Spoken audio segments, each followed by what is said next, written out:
Je tremble parce que vous parlez de notre Père qui est aux cieux, que ton nom soit sanctifié. Trop facile, vraiment trop facile. J'ai vu arriver en tremblant, ça m'est tombé sur le coin de la figure de vous parler de celui-ci, mais j'ai vu arriver en tremblant ce sujet-là, et il est d'importance, oui. Parce qu'en plein cœur du Notre Père, on ne peut pas le rater, hein. On le dit tous les dimanches, on le dit peut-être même tous les jours, mais on entend tous résonner dans notre cœur et dans nos oreilles. Pardonne-nous nos offenses, comme nous pardonnons aussi. Mon Dieu, si avec la première moitié, ça serait cool. Mais avant d'attaquer le gros morceau, il ne faut pas négliger ce premier membre de la phrase. Pardonne-nous nos offenses. Et ça pose la question, est-ce que Dieu nous pardonne tout? J'ai déjà croisé tellement de gens, je suis encore un bébé prêtre, j'ai déjà croisé tellement de gens qui doutent de la possibilité qu'a Dieu de tout leur pardonner. Et il faut que ce soit profondément gravé dans notre cœur, cette conviction-là, chevillée au corps, que Dieu peut tout nous pardonner. Je suis désolé, je vous spoil, vous connaissez la fin, mais gardez-le bien ancré au plus profond de votre cœur. Rien n'est impossible à Dieu et à son pardon. Dieu est prêt à tout pardonner aux hommes, il est un Père aimant. Dieu est riche en miséricorde, nous dit saint Paul dans la lettre aux Éphésiens. Et Jésus, lorsqu'il nous enseigne le Notre Père, nous aide à comprendre qui est le Père. Il nous le montre notamment avec des paraboles. Et j'aimerais vous proposer, pour répondre à cette question, est-ce que Dieu pardonne tout? Je vous propose un petit commentaire filé, on va dire, dans le texte, d'un best-seller de l'Évangile, l'Évangile du Fils prodigue. Dans la parabole du Fils prodigue, ou des deux fils, c'est selon, Jésus nous enseigne à quel point Dieu vient nous pardonner. Jésus dit encore, un homme avait deux fils. Le plus jeune dit à son père, « Père, donne-moi la part de fortune qui me revient. » Et le père leur partagea ses biens. Peu de jours après, le plus jeune rassembla tout ce qu'il avait et partit pour un pays lointain où il dilapida sa fortune, emmenant une vie de désordre. Par cette demande, le fils cadet enterre son papa. Quand on demande l'héritage, c'est qu'a priori quelqu'un est mort. Il veut recevoir l'héritage avant que son père ne meure, et son départ de la maison, c'est le signe d'une rupture définitive. Il tourne le dos à la maison paternelle. Il a pris l'argent et il s'en va. Ce départ, c'est une figure du péché. C'est une illustration de notre rupture, de la rupture du péché avec Dieu. Notez que, au début, quand le fils s'en va, tout va bien pour lui. Il a de l'argent plein les poches, le chemin est sympa quand on est riche, et même dans ce pays lointain, apparemment, au début, ça a l'air de bien se passer. Vie de désordre, d'accord, mais sympa quand même. Tout se passe bien. Et il est bon de nous rappeler que si le péché n'était pas attirant, on ne se casserait pas la figure. C'est parce que cette vie dans ce pays lointain, cette vie loin de son papa, lui a semblé attrayante qu'il est tombé. C'est que, dans un deuxième temps, c'est que peu à peu qu'il va prendre conscience de ce que ça blesse en lui, de la blessure de la séparation. Il avait tout dépensé quand une grande famine survint dans ce pays et il commença à se trouver dans le besoin. Il alla s'engager auprès d'un habitant de ce pays qui l'envoya dans ses champs garder les porcs. Il aurait bien voulu se remplir le ventre avec les gousses que mangeaient les porcs, mais personne ne lui donnait rien. Pour un juif, garder les porcs, ça c'est de la déchéance. Eh bien, c'est vraiment une bonne illustration du péché. On est fait pour voir Dieu et on finit par garder les cochons. C'est ça le péché. Coupé de son père, le fils en est réduit à survivre c'est même plus une vie, et il est prêt à se nourrir de ce qu'on donne au porc. Parce que lui, évidemment, il est oublié dans cette affaire-là. Alors, il rentre en lui-même et se dit « Combien d'ouvriers de mon père ont du pain en abondance? Moi, ici, je meurs de faim. Je me lèverai, j'irai vers mon père et je lui dirai « Père, j'ai péché contre le ciel et envers toi. Je ne suis plus digne d'être appelé ton fils. Traite-moi comme un de tes ouvriers. » Il se leva et s'en alla vers son père. Un point important, c'est ce mouvement d'introspection. Il sera important lorsque on se demandera si Dieu peut tout nous pardonner. Le Fils se rend compte du drame de la séparation. Il se rend compte de sa misère. Il se souvient aussi de comment vivaient les serviteurs de son Père. Vous savez, ça nous rappelle peut-être un parcours gratitude où on faisait mémoire de tout ce que Dieu avait fait pour nous. Eh bien, on est à ses racines, là. Se souvenir de ce que c'était de vivre avec le Père, ça passe par là. Et alors, seulement, il se met en marche. Notez que le motif du retour n'est pas franchement grandiose. Il a la dalle, c'est pour ça qu'il rentre. Il a faim, il se fait un petit plan dans la tête pour souffrir un peu moins, mais en termes de relation avec son père, aucune ambition. J'ai faim, là-bas il y a à bouffer. C'est aussi simple que ça. Il sait qu'il a brisé la relation avec son papa, et il sait aussi que par ses propres forces, il ne peut rien. On aimerait, il y a un petit bonhomme à l'intérieur de moi qui me dit « Oh, quand même, il y aurait peut-être un motif plus noble, plus généreux, quelque chose d'un peu plus de panache pour rentrer vers le Père. » J'ai faim. C'est aussi bête que ça. Comme il était encore loin, son père l'aperçut et fut saisi de compassion. Il courut se jeter à son cou et le couvrit de baisers. Le fils lui dit « Père, j'ai péché contre le ciel et envers toi, je ne suis plus digne d'être appelé ton fils. » Mais le père dit à ses serviteurs « Vite, apportez le plus beau vêtement pour l'habiller, mettez-lui une bague au doigt et des sandales aux pieds. Allez chercher le veau gras, tuez-le, mangeons et festoyons, car mon fils que voilà était mort et il est revenu à la vie, il était perdu et il est retrouvé. » Le père l'aperçoit de loin. C'est donc qu'il n'a pas cessé d'être vigilant. Et il court à sa rencontre. C'est ça, le père qui pardonne tout, il regarde et il vient à notre rencontre. Ça veut dire que si nous faisons un pas vers Dieu, lui, il en fait 1, 2, 3, 1000 et il court à notre rencontre. Alors, petit point de détail, le théologien qui sommeille profondément en moi dit que non seulement, effectivement, Dieu précède notre action, en fait, il ne fait pas simplement que aller à notre rencontre, en fait, c'est Dieu qui insuffle un retour vers lui, il accompagne le retour vers lui et il vient parfaire le retour vers lui, avant, pendant, après, mais ça, vous le rangez quelque part. Dieu prépare notre action, l'assiste et la parfait, mais au milieu, c'est moi qui agis. Au milieu, c'est le Fils qui se lève et qui rentre à la maison. Peu importe les motifs. Le bon Dieu, c'est pas qu'il s'en fiche, mais il est content que son Fils rentre. Et alors, j'adore ce passage, vraiment, le Fils commence à réciter sa petite phrase. Il a bien appris sa leçon. Et il a son petit plan dans la tête et il le déroule. « Père, j'ai péché contre le ciel et contre toi. » Et le Père le coupe. Franchement, c'est tentant de le laisser finir sa phrase. « Vas-y, vas-y, demande, demande.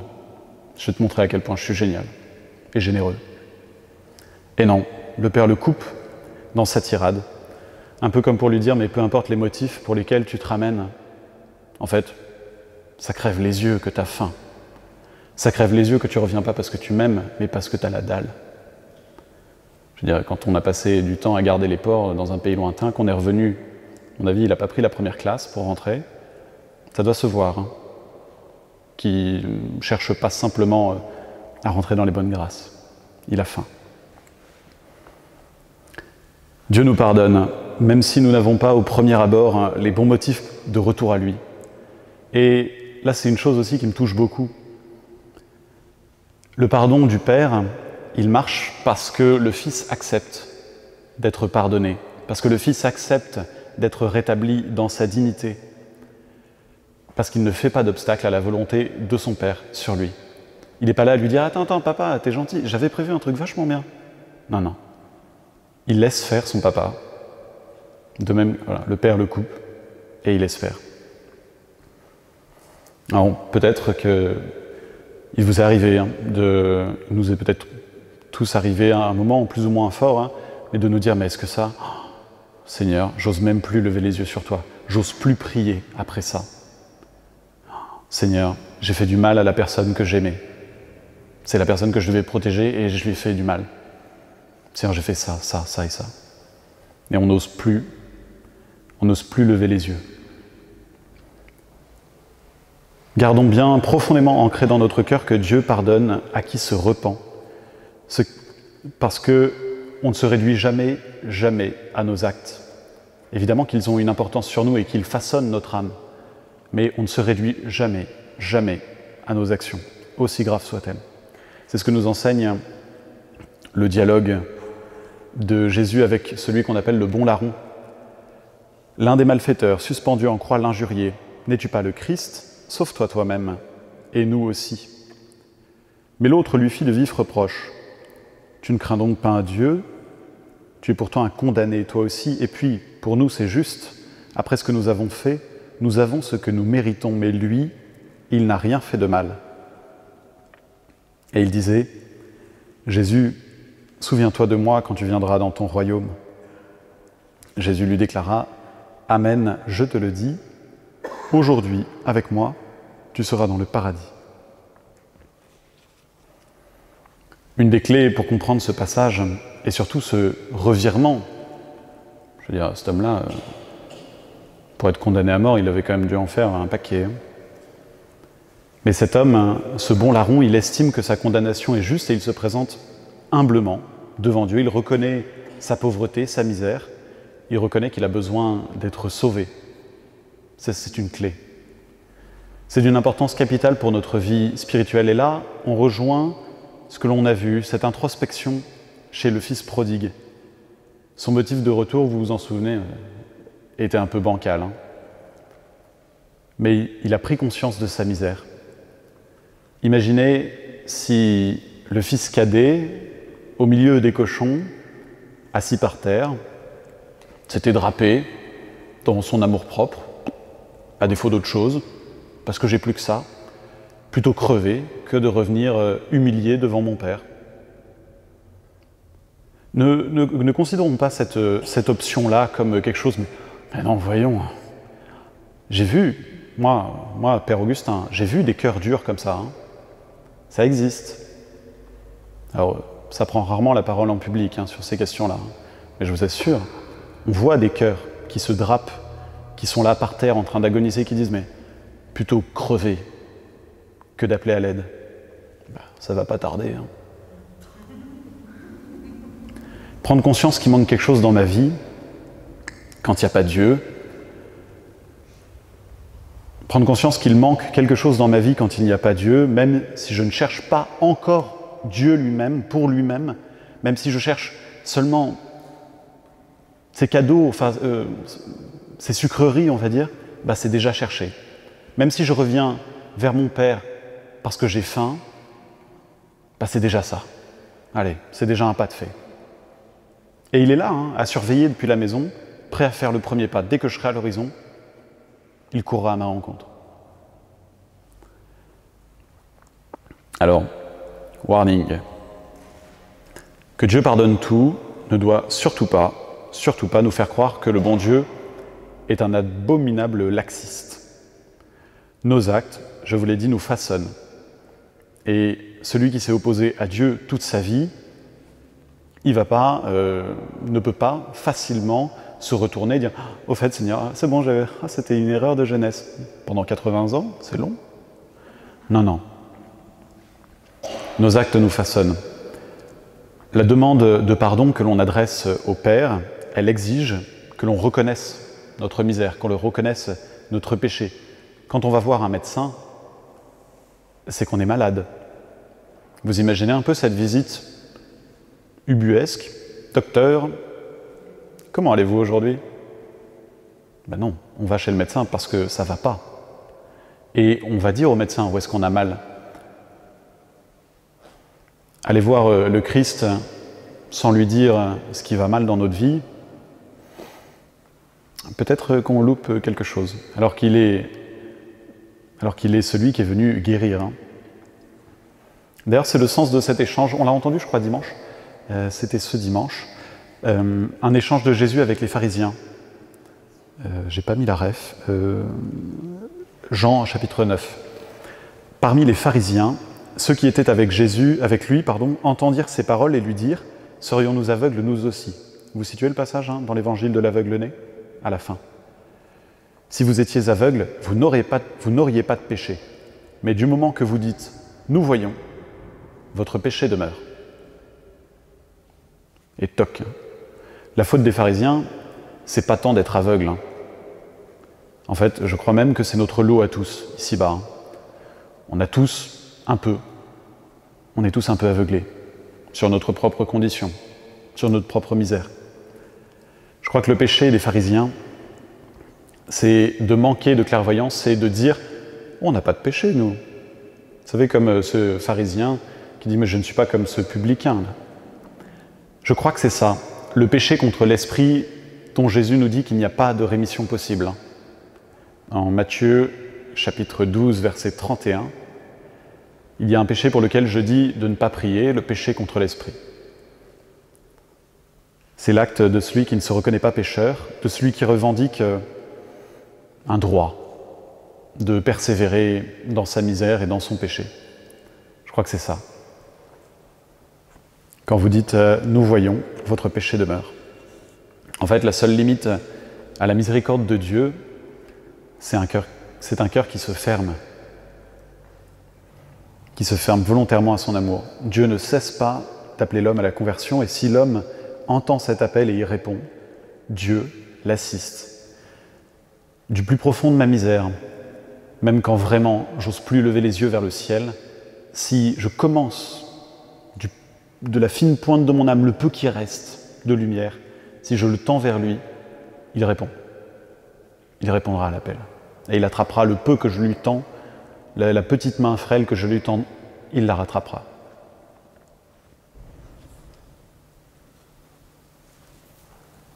Voilà pour cette première partie.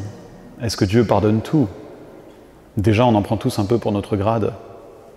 Mais là, est-ce qu'on doit tout pardonner, nous? Comme nous pardonnons aussi à ceux qui nous ont offensés. Dans le Notre Père, nous disons « comme », pardonne-nous comme nous pardonnons. Le pardon de Dieu est mis en relation avec ma propre capacité à pardonner. Il est dingue, Jésus, d'avoir parlé comme ça. Soyez parfaits comme votre Père est parfait, comme votre Père est parfait. Que ton règne vienne, que ta volonté soit faite sur la terre comme au ciel. Waouh! Et 2 fois dans la même prière. Waouh, waouh, waouh. Ainsi, prier pour demander à Dieu sa miséricorde, demander son pardon pour notre vie, ça exige, rien de moins, un regard sans concession sur nos propres fautes et la mise en œuvre du pardon pour qui nous a fait du tort. Dieu pardonne tout, mais la miséricorde exige le pardon de nos frères. On ne peut pas aimer Dieu qu'on ne voit pas si on n'aime pas notre frère qu'on voit. Le Christ nous a donné l'exemple et il nous demande de faire comme lui.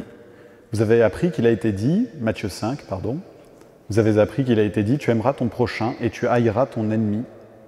Eh bien, moi, je vous dis, aimez vos ennemis et priez pour ceux qui vous persécutent, afin d'être vraiment les fils de votre Père qui est aux cieux. Alors, j'ai pas mal réfléchi à la question. Je suis allé voir des gens intelligents qui avaient écrit des gros bouquins avant. Voilà ce qu'en ressort. Je crois qu'aimer ses ennemis ne signifie pas qu'il faille les inviter à déjeuner dimanche prochain. Ne passez pas en revue votre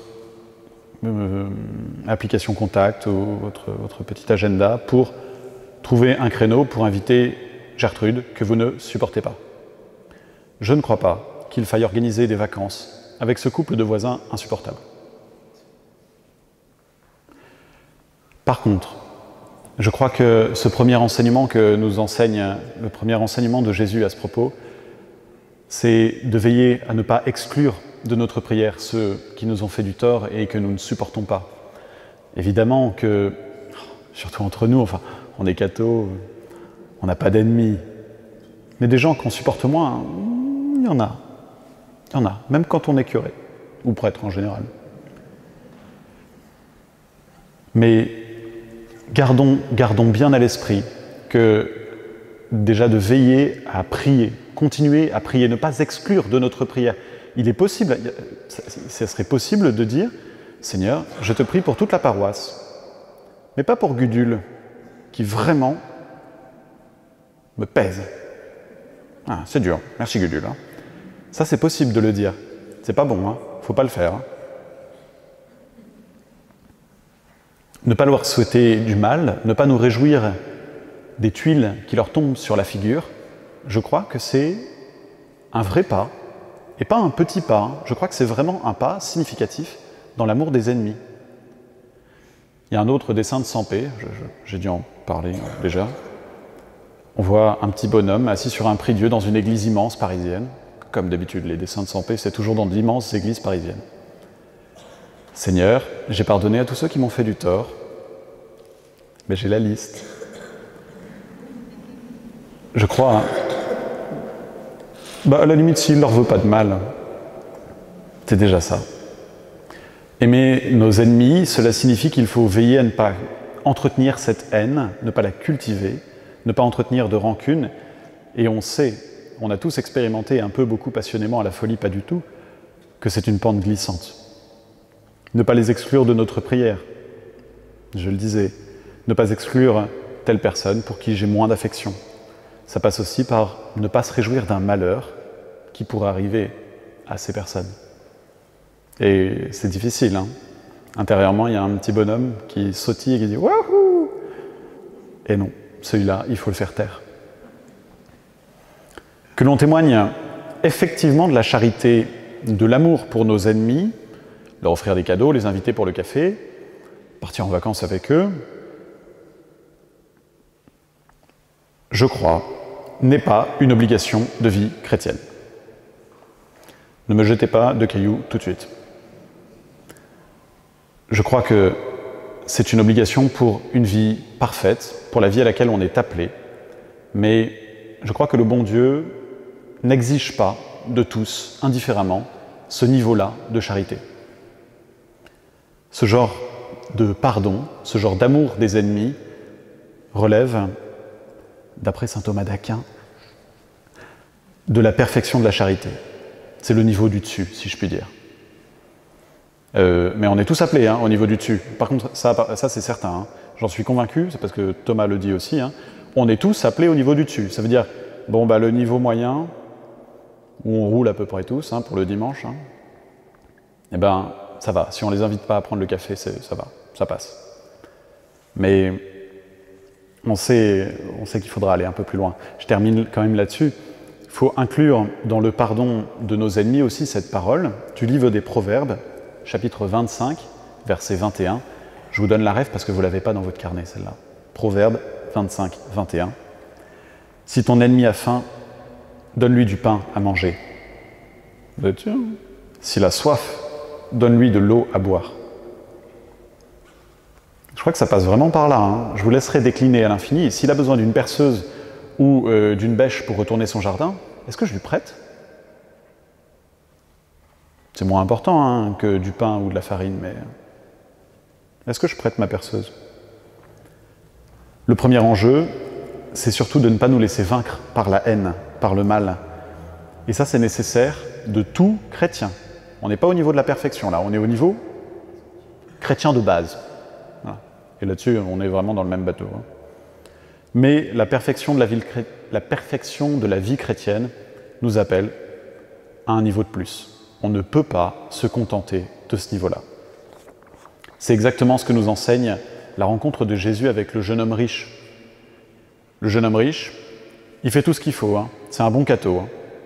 Et il donne au denier du culte. Il honore son père et sa mère, il aime Dieu.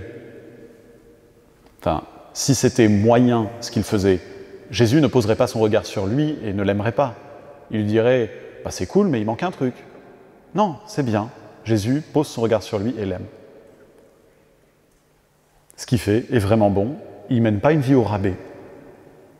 C'est pourquoi Jésus est pris d'affection pour lui, mais Jésus ajoute, et c'est dur à entendre, hein, une seule chose te manque, va, vends tout ce que tu as, donne-le aux pauvres et alors tu auras un trésor dans les cieux. Puis viens, suis-moi. C'est ça, la perfection de la charité. Rien, formellement, rien ne l'exige. On peut être un catho comme le jeune homme riche. Riche, quoi. Mais on peut aussi suivre le Christ jusque-là, jusque sur la croix, jusqu'au Golgotha. Et pour ça, on a l'exemple des saints. Eux, ils ont pris un café avec leurs ennemis. Et ils sont partis en vacances avec des gens qu'ils ne supportaient pas. Le pardon que nous donnons nous fait participer à la miséricorde de Dieu. Il n'est jamais facile, hein. Et il exige que nous coopérions à la grâce de Dieu pour rester fermes dans cette voie, qu'on ne change pas d'avis au dernier moment, parce qu'il n'y a pas de limite à l'amour de Dieu pour nous. Il n'y a pas de limite à son pardon à lui, et nous sommes invités à pardonner comme lui. C'est le sens de la réponse de Jésus à Pierre, qui fait un peu le fanfaron et lui dit « Mais Seigneur, est-ce qu'il faut pardonner jusqu'à 7 fois ?» Je ne te dis pas jusqu'à 7 fois, mais jusqu'à 77 fois, 7 fois. On est évangile selon saint Matthieu, chapitre 18. Et juste après, Jésus enchaîne avec cette parabole, qui est douloureuse hein, pour nos cœurs endurcis, pour le mien en tout cas. Un roi qui remet une dette de 10 000 talents, vous connaissez la suite évidemment, la dette est remise, le bonhomme tombe sur un homme qui lui doit 100 pièces d'argent, il lui saute dessus et le fait mettre en prison jusqu'à ce qu'il ait remboursé toute sa dette. Le maître la prend, le convoque et lui dit « Serviteur mauvais, je t'avais remis toute cette dette parce que tu m'avais supplié. Ne devais-tu pas, à ton tour, avoir pitié de tes compagnons, comme moi-même j'avais eu pitié de toi ?» Qu'est-ce qu'on fait avec ça? Alors, est-ce que pardonner, c'est oublier? Là-dessus, je me tais et je cite un passage du catéchisme que vous avez dans le livret, je crois. Hein. Ce n'est pas en notre pouvoir de ne plus sentir et d'oublier l'offense. Mais le cœur qui s'offre à l'Esprit Saint retourne la blessure en compassion et purifie la mémoire en transformant l'offense en intercession.